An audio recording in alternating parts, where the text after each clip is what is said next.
Hey there, everyone, and welcome to another video. Today, I'm joined by the fabulous Drew Levanti, who you're based in San Francisco right now. Yes, that's right. Yeah, thanks for having Awesome. me, Cass. Anytime. So welcome. It's so good to have you on my channel. The reason you're here I'm introducing you to you all is that Drew wrote a brilliant article for us for the Australian WellBeing Astrology magazine, which is available now. If you're in Australia, you can get a copy of the magazine from either Coles, Woolies, your local news agency, and you can also order online, which I'll provide a link in the description below. If you're not in Australia, then you can order a digital copy and the link will be there below. So what this is as you can see, a very thick publication. It's all astrology, no ads.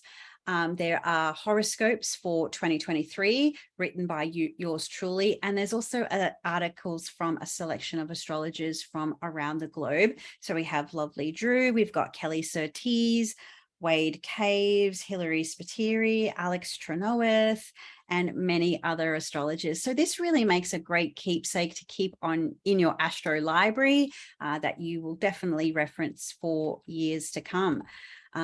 Soon, I'm sure I'll be working on the 20th edition, and I have most of those back copies. So it's an Australian, I guess, legend in astrology. In a sense, it's been around a long time.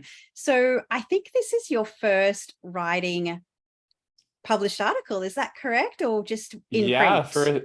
First astrology in print. So Well, actually, I guess first anything probably in print. But yeah. Congratulations. Oh, I'm so glad. And I must admit, when you submitted your work to me, I was thrilled with it. So Drew has written an article about about planetary color. So I would love for you to talk a little bit about that and tell us your experiences or your journey through working with this. Yeah, thanks for the introduction and the color. So, I mean, color is something that we've always had in our astrology tomes, like all of the ancient texts when they're going through the planets and they're enumerating their significations, like Mars is war, Venus is love and partners, and the moon is the mother, and all of these things. Color would always be one of the elements of the planets that would be listed.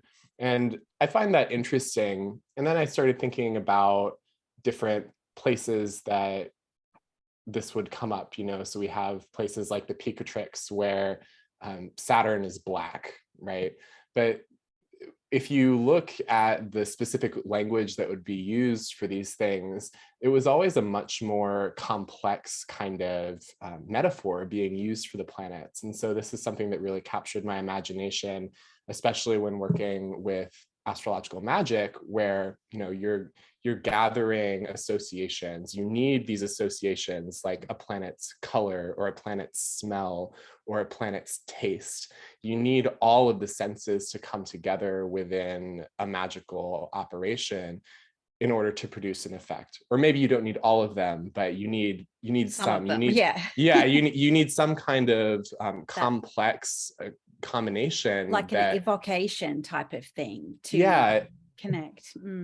It's like a spell, right? Like a spell is not just the words, but it's like how they're spoken, and it's the space in which they're spoken, and it's the entire atmosphere. And so this is what I've been thinking about with color, and what I tried to bring out in the article is how the planets are never just these abstract archetypes, but they're atmospheres. They're like these airs that we move through in particular moments, and we move through these atmospheres of the planets all the time, like in our daily lives. Like when we enter an ice cream shop, we're experiencing the not just the flavors of Venus, but also the sounds and like the anticipation of the sweetness. And there's all of these things are all around us all the time. And so I guess I wanted to bring out how color can help us enliven our worlds and our astrological perception. Yeah, and I think it's like there's some things that are a little bit lost in translation. Like I know myself when we'd read the text and we'd be, Jupiter, is green, for instance, or Venus is green, or, Mercury is yellow or sort of multicolored. And it would sort of be, yeah, but why?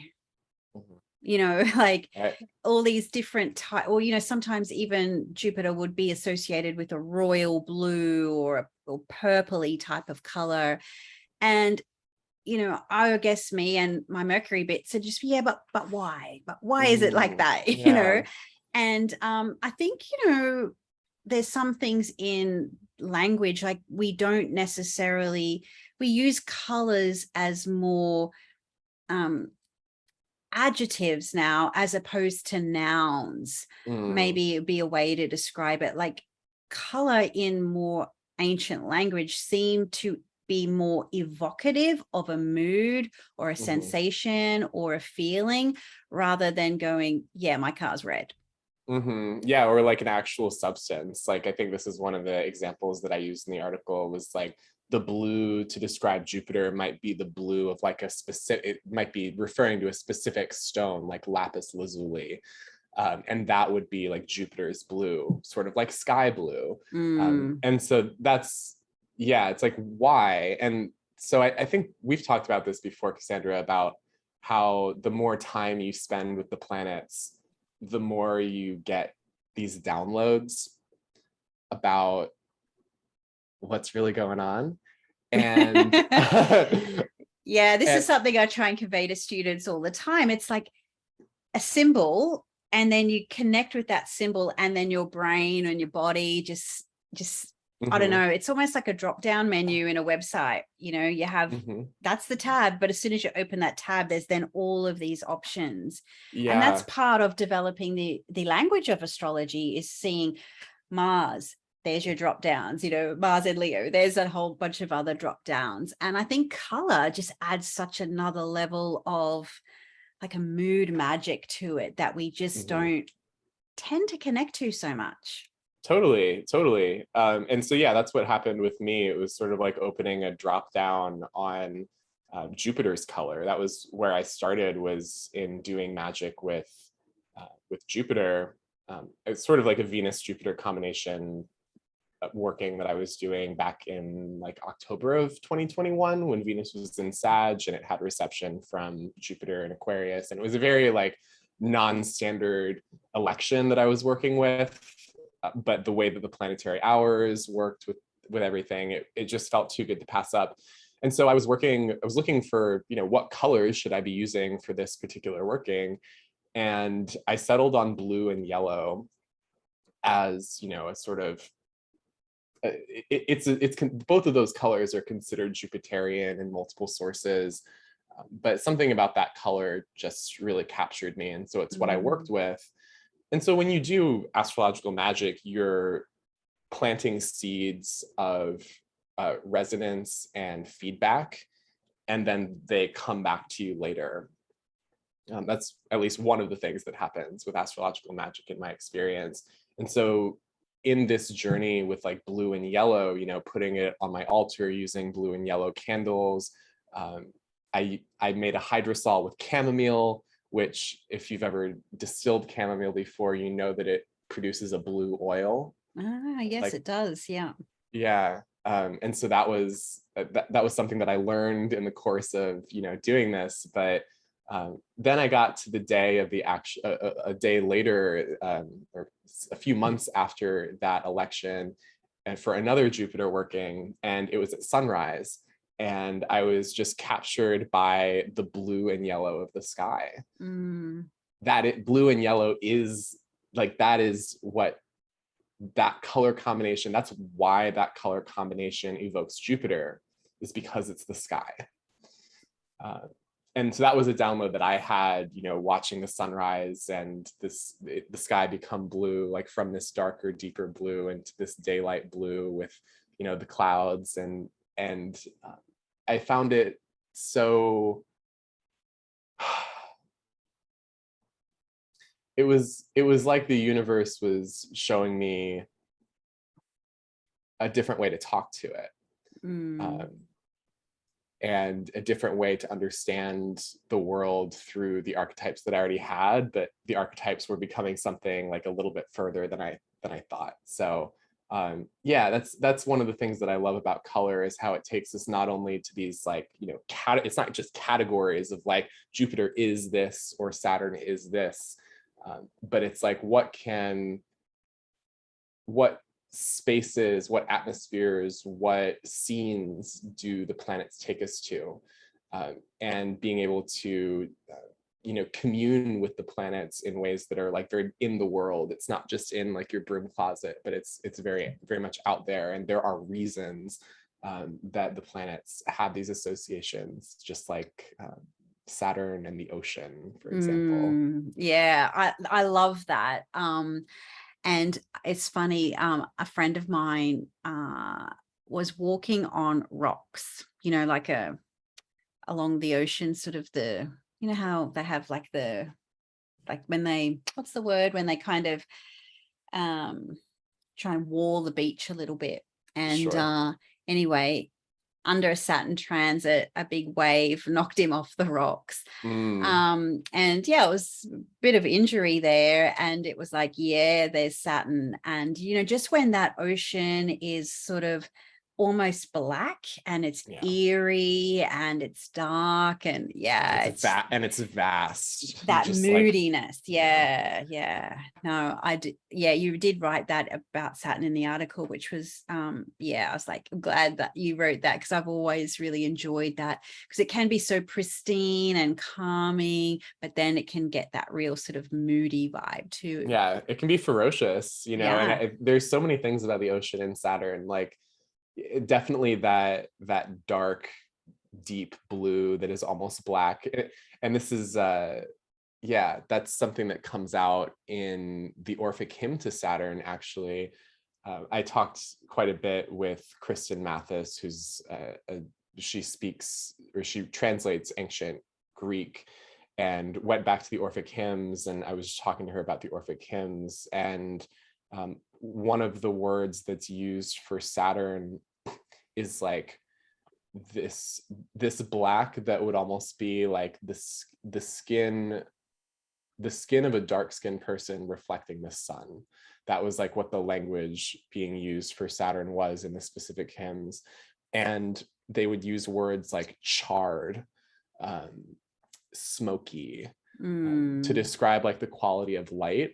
And I find that fascinating. And so this is something that comes in with color too, is how when we talk about color in like the modern sense, we're talking about like visible light, and basically how we as modern people have decided to sort of categorize light, like using our color spectrum that is, you know, only a few hundred years old, you know, historically. But you know,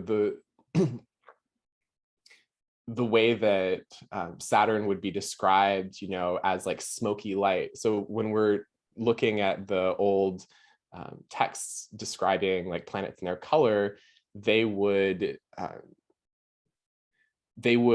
use very specific language, like Saturn would be of dappled counsel, dappled light, like the way that the sun is shown between the leaves of trees and makes like a dappled reflection on the ground. You know, the shade and the contemplation of this under tree space is like a Saturnian, a cool place of rest and contemplation, right? So I just think it's fascinating how the planets, when we look at these translations, they take us to these very specific scenes. And I want to explore like what it would be like to, you know, start our magic from these spaces. You know, we have so much in the astrological magic tradition using images.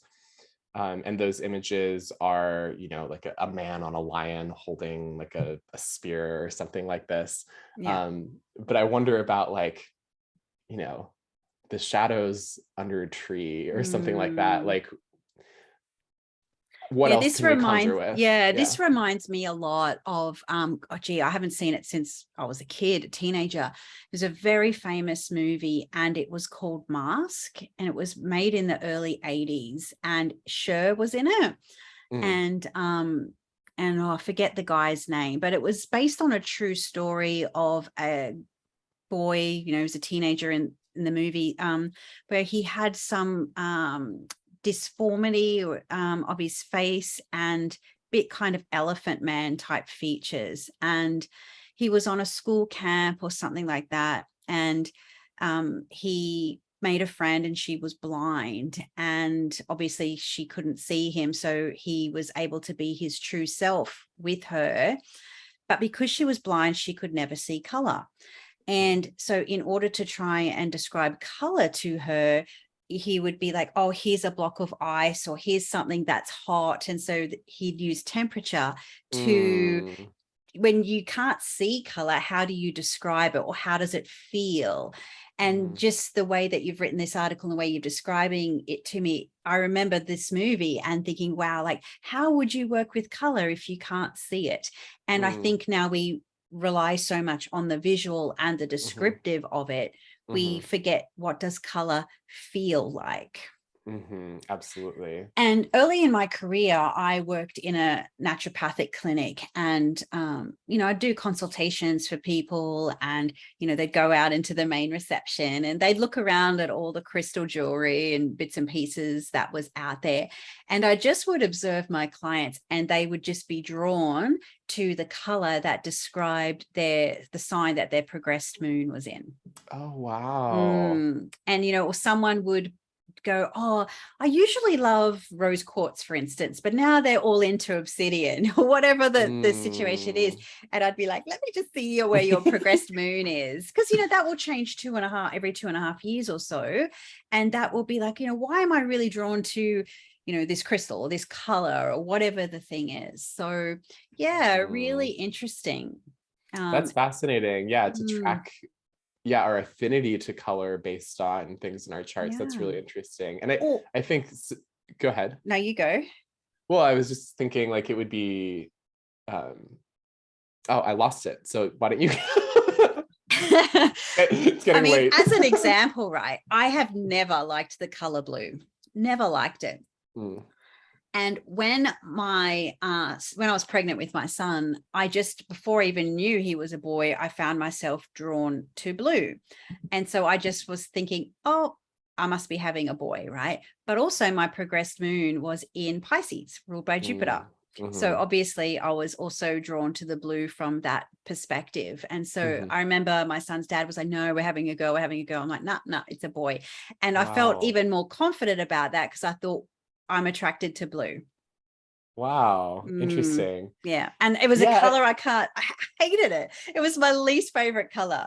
that's so And funny. everything blue, blue, blue. And then, went and had the ultrasound, and yeah, he was a boy. Yeah. Mm, Wow. So you're into, I mean, maybe, but I think that's the thing though, is it's really, just like number, color, anything that we start paying attention to and noticing, it's really a vehicle for intuition, yeah. Yeah, for sure. Yeah. right? And also makes me think of probably one of the more exciting things of being raised Catholic was, with every seasonal change, the color of the tabernacle in the church would change. Mm, So it's like the Christians or the Catholics adopted, maybe some of the astrological color theory to mhm, evoke certain, I mean, I don't know. It's just the idea is coming. And I always liked Easter the best because we'd have purple. And so, mhm. yeah, it's just interesting how color became a part of the celebration. We have red and green at Christmas is the traditional color. And obviously, that comes from some of the trees grown in Scandinavia that flower in the winter. But yeah, it's just really interesting how color will identify, like, even blue being a color of trust Mhm. in business. And what Right. does, yeah, and that's a very Jupiterian, ethics, morality, being able to put your trust or faith that this company is going to provide XYZ service. Right. Remind Mm. me to come back to green, but yeah, blue and trust is fascinating. And then you Mm. look at, what about color combinations, right? So I had mentioned blue and yellow, but red, white, and blue. Like we see this in brands, and we see this obviously in the colors of, you know, the United States, France. Like, what is it about that color complex that spoke to, you know, the revolution, the French and American revolutions? Trust, but also red, like resistance or defiance, right? Like these combinations, I think there's also like a lot of you know, historical content that's like bound up in our cultural symbols and like in our brands. Or like you look at sure, you mentioned business, so just with branding, like McDonald's, for example, yellow and red. Like red, they want you to eat fast, and yellow, they want it, the sun's shining, it's a happy day, right? Like these sort of bright things, but then they want to make sure that you eat it really fast, so they'll throw in some red. But with green, I was talking to a friend of mine who's a working artist, and he was telling me about green and how, you know, just side note, in astrology, sort of the modern convention is that Venus is green, right? I think but yeah, in some traditional sources, we also get Jupiter is green. And so like, what's that about? both fecund, right? Right, Yeah. exactly. So it's like, if things are blossoming, like Jupiter exalts in Cancer, it exalts in like the waters of creation, right? So it's very much about what can grow, you know. So with oh my gosh, Mercury really is opposite Jupiter right now. Green is associated with both Venus and Jupiter, mostly Venus. But I found it so interesting that my friend was talking about green, and he was painting some green on the canvas, and he was like, "But this is a warm green." I was like, "Oh, okay. So there's like a warm green and there's a cool green." And he said, "Yes, green is the color that bridges warm and cool." And it's And also the color that has the most hues. Out of right, and all the colors, it has the most hues. that's interesting. I didn't know that. I believe that's true. I Yeah, mean, I'm not a yeah, graphic designer sure, or an artist or anything. sure. But like just this idea of it being both. Like there's the warmth, like the moderate warmth of Venus, or like the cool, moist quality of like the cool green, but then the warm, moist quality Well, of like a blue and yellow Jupiter. make green, right? Right, right, exactly. So there's that too. It's just fascinating. I think that Venus and green, there's like this like transitional thing there where she's moderate. She's warm, like, you know, warm like dipping your toe in the ocean on a warm day, like the way that water feels against your skin. Yeah, just it's real Goldilocks, not too hot, not too Yeah, cold, just yeah. right, you know. Or when you have like it's spring here, and so there's a certain warmth in the air, but it's not hot. There's just a tiny little nip in the air, but nothing cold or cool. And obviously, you've probably got that in reverse, where you're leaning cool and we're leaning warm down here. Yeah, it's funny. Yeah, and you think about temperament is interesting too, because, you know, the warm things are going to tend toward more like warm colors, right? So Jupiter tends toward yellow, or I mean, you had mentioned purple or earlier as a Jupiter color, which I very much feel. And purple is like a warm blue, basically. You know, it's like blue with some red in it gives us purple. So that sense of Jupiter being like a warm but still moist planet, there, I think purple makes sense for it there. But again, when I say purple, it's almost like we're taking it out of an actual situation now. Or as soon as we start to use words to describe these colors, it takes us out of the body in some way. And so that's why I really want to share this experience that I've had of thinking about the planets through more than just like a word, but through like other senses. And like Saturn, for example, with these like chalky textures, or these things that kind of stick to you and you can't get them off, like oil, or like limestone is one of the stones that was in the Orphic hymn to Saturn. They would talk about limestone as a Saturn sort of substance, and it's like it's chalky, like it flakes off, it's brittle. So thinking about like other other things about materiality that evoke planetary significations. And I think it's a really inspiring thing for me to think about the potentials within art and like representing planets and like representing whether it's people's charts or just using creating media about planets as well. I love it. So it's more about evoking a feeling or a mood or an experience as opposed to, should I wear summer or winter colors? Exactly. Exactly. And like, I mean, by all means, like make those decisions about about what color you're going to wear on the day for the planet. But I think another part of this is to like make it personal. That was one of the biggest things that I learned through this Jupiter work, is that you know, we have choices in which faces of the planets we want to explore. And the choice of color palette is a big part of that. Because if I wanted to explore a more, you know, for Mars, for example, if I wanted to explore a more sort of earthy and salt of the earth kind of Mars, I could do like black and red instead of just red. But if I wanted a that more kind like of rust color potentially, yeah, like a leather, like a brown leather or something, like so you could do that. But then on the other hand, you could do like a red and yellow or a red and orange, something that evokes more of like the fire of Mars and less of like the dimness. So you can make it personal, and the more you make it personal, this is my suspicion that I want to keep working on magically, is like the more personal you make your magic and the more connected you make your magic to actual memories, actual senses, actual places that you've been, the more it will give back to you. It's this conversation, and keeping that conversation alive in the magic, I think, is something that's really important, and color is one way to do that. Yeah, no, I love that, because when you think about the idea of optic theory, you know, it's like the color that the planet or is radiating is telling you a lot about who it is. And you know, so it's kind of like, if you want to evoke that planet, you energetically through color keep that line of communication really open. Exactly. I like thinking about it as like a line of communication. I think that's like what all of our choices do, you know, whether it's in magic or in life. Like we are always making ourselves available for certain kinds of communication. And if we want to communicate more with Jupiter, I guess it'll be more fun when it's in Pisces again. I'm feeling a little bit of I've quite enjoyed Aries, I'm not gonna lie. Yeah, me too. I have too.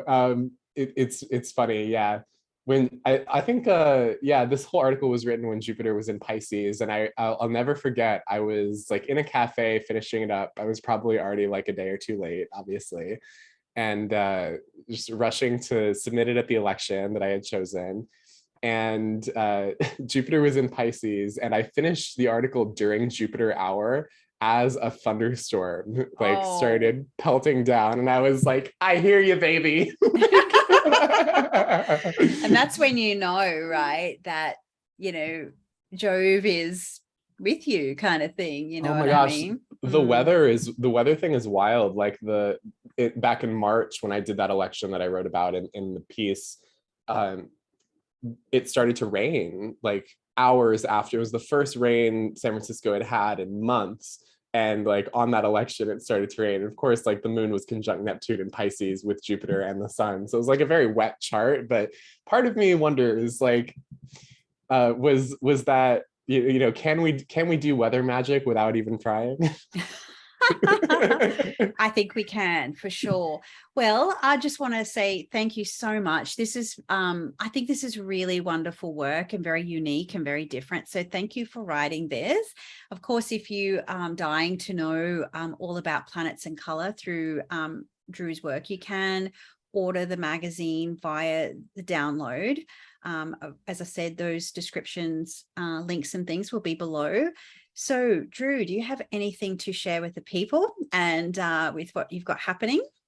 Yeah, absolutely. I am currently gearing up to start my next cohort of my class on electional astrology. So Fantastic.